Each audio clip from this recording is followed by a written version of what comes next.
सुप्रभात बच्चों, कैसे हैं आप लोग। कल मैंने आपको हिंदी ग्रामर का पाठ 1 लिखवाया था ना, आप लोगों ने लिख लिया।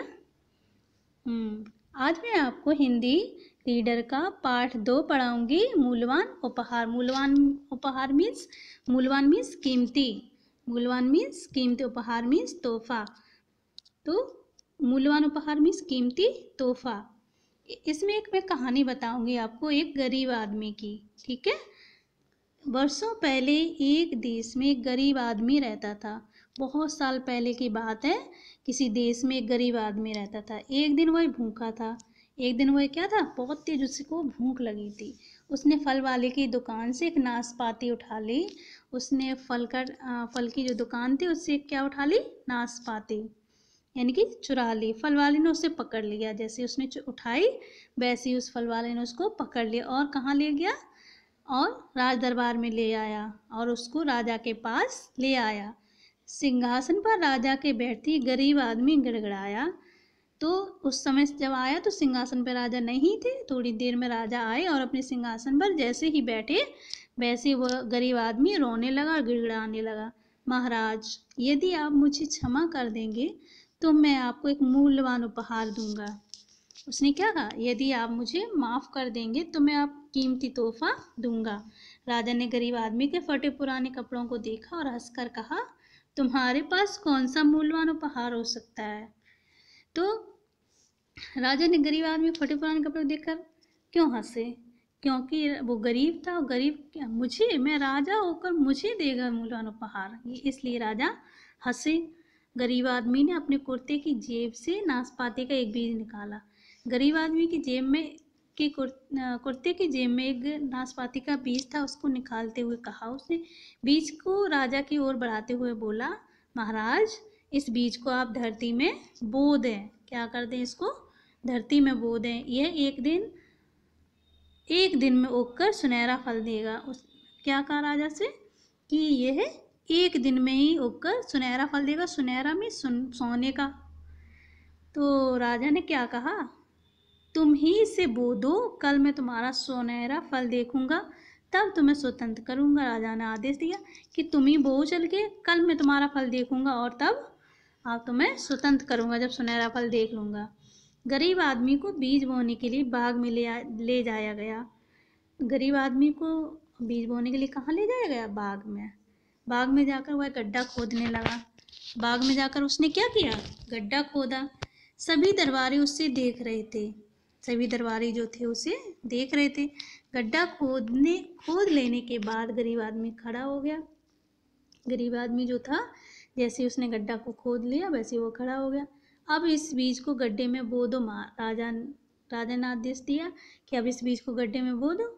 तो चोर ने कहा, उस गरीब आदमी ने, मैं ऐसा नहीं कर सकता महाराज, मैं चोर हूँ, चोरी करके मैंने पाप किया है, मैं पापी हूँ, मैं अपवित्र हूँ। यह बीज पवित्र है। बीज तो पवित्र है लेकिन मैं क्या हूँ, मैं अपवित्र हूँ क्योंकि मैंने चोरी की है।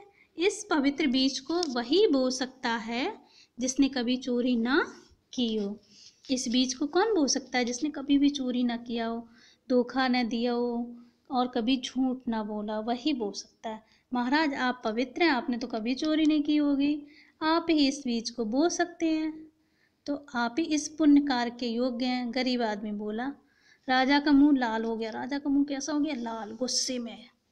वो गुस्से में गरीब आदमी की तरफ देखा उसने, राजा ने। वह अपने गुस्से को दबाते हुए बोला, मैं राजा हूँ। क्या कहा उसने, मैं राजा हूँ, मैं बीज नहीं बो सकता। राजा ने क्या कहा, मैं राजा हूँ, मैं बीज बोऊंगा। इसे मंत्री को दे दो, मंत्री जी इसे बो देंगे। और किसको दे दो, मंत्री जी को दे दो, वही बोएंगे इसको। राजा का आदेश सुनकर मंत्री का चेहरा पीला पड़ गया। मंत्री भी सोचने लगा, अरे ये क्या आफत आ गई। वह राजा से क्षमा मांगते हुए बोला, महाराज मुझे माफ़ कीजिए। महाराज, मैं पेड़ पौधे उगाने लायक नहीं हूँ। मैं पेड़ पौधे उगाने लायक नहीं हूँ। मेरे द्वारा बीज बोने से बगीचे के सारे पौधे मर जाते हैं। उसने क्या बहाना बनाया कि मैं जैसे बीज को बोता हूँ वैसे ही पौधे मर जाते हैं। मैं एक पवित्र बीज से पौधा नहीं उगा सकता, इसलिए इस पवित्र बीज को खजांची को दे दिया जाए। किसको दे दिया जाए, खजांची। खजांची क्या होता है? जो रुपए पैसे की देखभाल करता है, यानी कि जिसके पास रहते हैं। जैसे अपने स्कूल में अकाउंटेंट है, ठीक है? कौन है अकाउंटेंट? गोविंद सर है ना?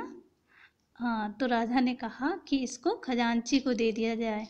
खजांची ने भी बहाना ढूंढ निकाला। फिर एक एक करके राजा के सभी अधिकारियों को यह बीज दिया गया, लेकिन सभी ने कोई ना कोई बहाना ढूंढ लिया। राजा के किसी अधिकारी ने पवित्र बीज बोने का साहस नहीं किया। राजा के किसी भी अधिकारी ने उस बीज को नहीं बोया, क्योंकि वो मन में सोच रहे थे कि मैंने ये चोरी की है, मैंने ये धोखा दिया है, मैं पवित्र नहीं हूँ, इसीलिए इस पवित्र बीज को नहीं बो सकता। और अगर सुनहरा फल नहीं निकला तो राजा सोचेंगे कि मैं पवित्र नहीं हूँ, इसलिए सभी ने मना कर दिया। सभी दरबारी और राजा चुपचाप खड़े रहे। गरीब आदमी सबके चेहरे देखता रहा। फिर दरबारियों की ओर मुंह करके बोला, आप सब में किसी ने इस पवित्र बीज को बोने का साहस नहीं किया। इसका अर्थ है कि आप सभी लोग चोरी, धोखेबाजी या झूठ के दोष से मुक्त नहीं, यानी कि आप लोगों ने भी चोरी की है। आप सभी लोग धनी हैं और राज्य के ऊंचे पदों पर आसीन हैं। आप सभी लोग क्या हैं? धनी हैं और राज्य के ऊंचे पद पर हैं। फिर भी आप सब मुझे दंड देना चाहते हैं। आप सब क्या करना चाहते हैं? मुझे दंड देना चाहते हैं, क्योंकि मैंने केवल अपनी भूख मिटाने के लिए चोरी की है। क्या की है? अपनी भूख मिटाने के लिए चोरी की है, ना कि पैसे जुटाने के लिए, धन जुटाने के लिए मैंने चोरी नहीं की है।